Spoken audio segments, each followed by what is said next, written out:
I'll just start off by saying, if God's will were done, it would be great. But God's will is not always done. The problem is we all have free will, and sometimes we use our free will in the wrong way, and God's will is not done. Matter of fact, a lot of people says, well, God's will is going to be done. Not necessarily.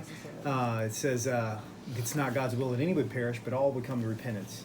But Jesus said himself that, wide is the gate and broad is the path that leads to destruction, and many people go that way.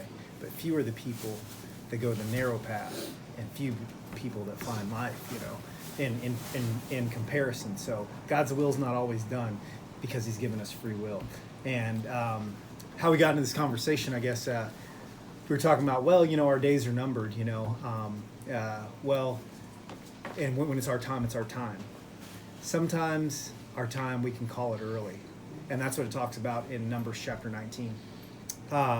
Moses and Aaron, God basically tells Moses, one while when they're in the desert, there's no water. The people are murmuring, complaining, because that's what they did the whole time, and Moses, he was upset and frustrated about it. But God told him the first time to strike the rock and it would bring forth water. And so he did. The second time he told him to speak to the rock and it'll bring forth water. But out of their frustration, Moses and Aaron said, must we bring this water out of this rock for you? And they hit it 2 times just out of frustration instead of honoring what God told them to do.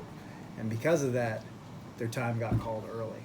See, God had really selected Moses that he would use him to bring them into the promised land. And Aaron and Moses were to bring the children of Israel into the promised land. But because of that, God told Moses, said, because of what you did, and you didn't honor me at the waters of Meribah, he said, you're not going to get to enter into the promised land. I will take you on a hill, and you can see it and overlook all that God is going to give your people.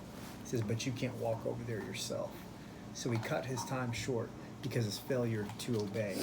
And in our life, I guarantee you, God's will is always awesome and it's always the best. Sometimes the road's really hard getting there. I guarantee that the path from the desert to the promised land was not easy. That's why the people were murmuring and complaining. But they neglected to trust God through the hard. We have to trust God through the hard, right?